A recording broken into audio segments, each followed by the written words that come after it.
Yeah, Daniel, just wanted to finish the game with the ball. Felt like we liked the play, liked the matchup, knew what coverage they were going to be in, and we wanted to finish the game on our terms on third down. We felt like we had a good run-up against that defense, had a pass solution. They defended it well. Then on fourth down, just really felt like, the slant to Mike was going to be the play call there, and, just didn't go down for us. But I had a lot of confidence in our defense to go out there and get them stopped, and that was a big motive. Because we knew they would have to throw the ball to beat us, and we felt like we could cover them, and I love the way that our team finished that game, because obviously the storybook would have been just to finish it right there, all right, and to walk to victory lane, but that's not how it went. We had to go play defense, we had to go defend, and our defense ended up winning us the game with that takeaway, and that stop at the end of the game. Third down, you guys know at that point that you're gonna go for it, basically regardless of what happens on that play. Notwithstanding a negative play or something that gets blown up or a penalty. Yeah, that was. Just in terms of the play call on that fourth down, you felt like you had a good matchup with Denzel out of the yes. game at that point. Yes, 23 on 81. We liked it. And then in terms of Logan starting over Nas, was that a game plan thing in terms of just trying to stop the run and getting Logan in there in the box, or was there more to that decision? Yeah, Dan, it's just to create competition within our football team. We feel like Lowe had earned an opportunity to start. We wanted to see that combination out there of him and Derwin playing together with Nas playing in dime, as the 6th DB. And we felt like Lowe had earned an opportunity to show what he could do. And, like I said, we're a work in progress, and we're trying to find those right combinations on defense. What do you think about the run game to get clicking today?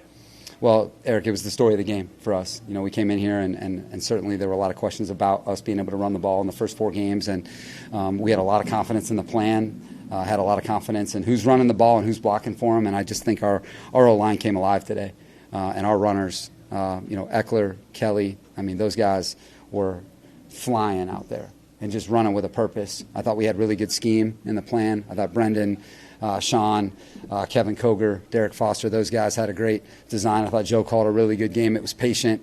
We needed to be with those 2 rushers. And so you can't say enough about our O-line group. They got a game ball.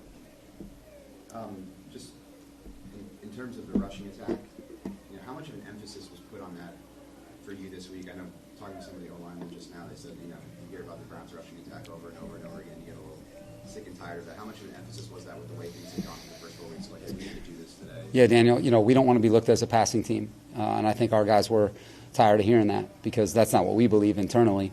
We just needed to play together more, and we needed to find our rhythm. And we really believe in how we want to run the ball, and we just needed more time on task. And I thought you saw that today. I thought our guys were consistent through all 4 quarters, and as you saw, it allowed us to control the game, take the crowd out of it. And I thought it really allowed us to, tire them out too, really put the pressure on them to have to go fight the fight. So, again, we got the explosions in the run game. That's the other thing. It wasn't a bloody run game like it had been for 4 weeks. We were able to get the explosions, and I thought that really allowed us to get moving on offense. A big day for Austin, but what can you think about J.K.? It seems like he's come along and popped again today. Yeah, I think we talked about it, guys. J.K. just earning more PT. He's doing it every day in practice. He had a good preseason. But I think the preseason and regular season are 2 different things. But he's just every single game he's getting better with his carries. And as you saw today, the plan was to get him more touches. And I thought that he and Austin really did a good job of complementing one another today. In terms of the run D, obviously you guys knew what they were going to do coming into this game. They have an identity. How did you feel like that went in terms of you guys trying to stop? Yeah, Daniel, it was up and down. There were some really good stretches in there that I think we can definitely build off of. But, there's too many of these runs into loaded boxes that we have more than they have. And, whether we miss a tackle or we misfitted up front, we've got to be better. And, we'll learn a lot from this tape. It takes nothing away from them. They are who they are. They average 190 on the ground, and they're outstanding. The backs are tough. I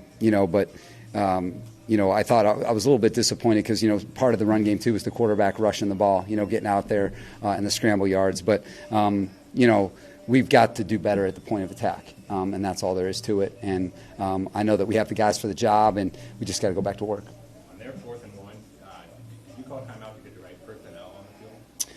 Yes, we had a guy that shouldn't have been on the field that was on the field, and we needed to get the right amount on the field and get the right grouping in there. And that was a huge play in the second half. And that's why I said, defensively, us getting that fourth down stop, the takeaway, and then, really finishing it there at the end of the game. There were a lot of good things that our defense did today, but it was up and down. How did you feel like JC played? He was up and down. There were some good moments, and then there were some moments that, he needs to be a lot better. He just needs to get in his comfort zone from a fundamental standpoint, and that's still a work in progress. But we know that he's the man for the job, and he did a lot of good things in the second half. I thought in the first half he was up and down, but in the second half much better, much more like we're used to seeing.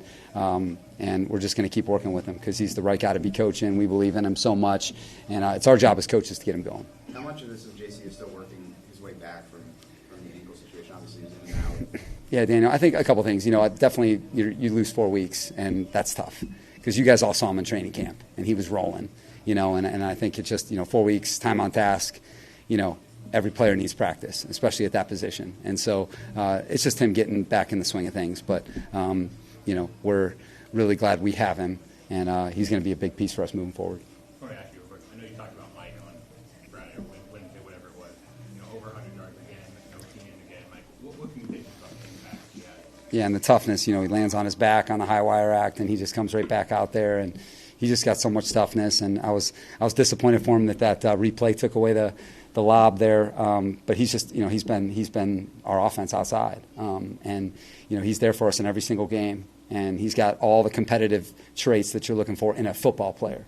And then as a receiver, as you're saying, this guy can win one-on-one, and he can win a lot of different places. And like I said, when Mike Williams touches the ball, it's good for us. Did you get an explanation there on why that was overturned? Because on replay, it looked like he had 2 toes in before the heel came down.